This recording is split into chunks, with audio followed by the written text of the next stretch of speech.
Okay, so here we have another bonus video. In this video I'm going to be describing how you can do this onion skinning effect. So in some applications like Photoshop, you have a video timeline. If you want to do something like cell animation or even just standard animation, it's really useful to see or predict where your kind of object is going to be on the previous frame and the next frame.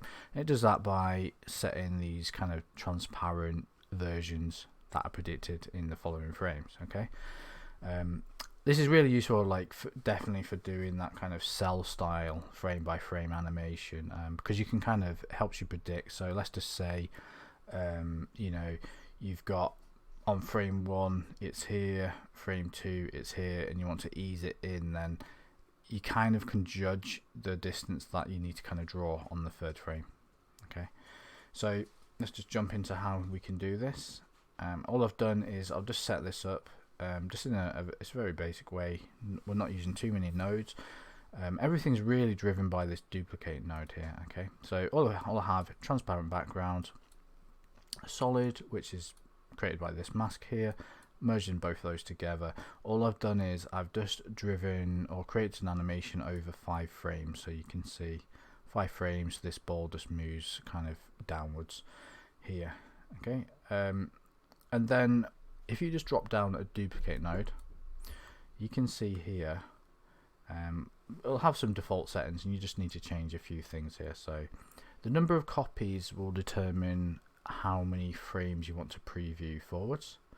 Okay, so, and we need 2 of these because we want to show, or we want to visualize the frames forwards and some frames backwards. Okay, so we'll visualize, so we've got 3 copies. So we're going to visualize the current frame 2 frames forwards, the current frame 2 frames backwards, using this one here. So you can see here we're going minus in time.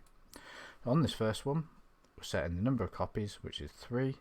The time offset is default, so okay, so it's just offsetting 1 frame at a time.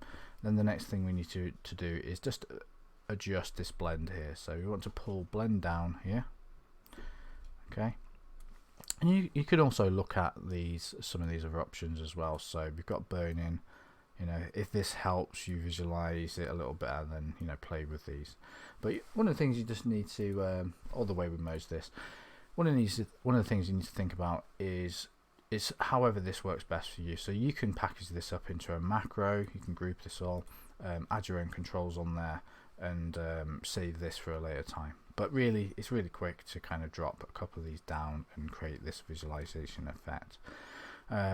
So you can see that by, if I just link this final node in here, you can see we're on the first frame. It's predicting the next 2 frames. Okay, it's not predicting anything behind it because there is no animation, but as we kind of pull through, you can see the darkest one there is this frame, so this is the current frame, and then we've got the prediction of 2 frames in front and 2 frames behind. So I hope you found this useful, and I hope this allows you to do more kind of cell animation effects inside of Fusion.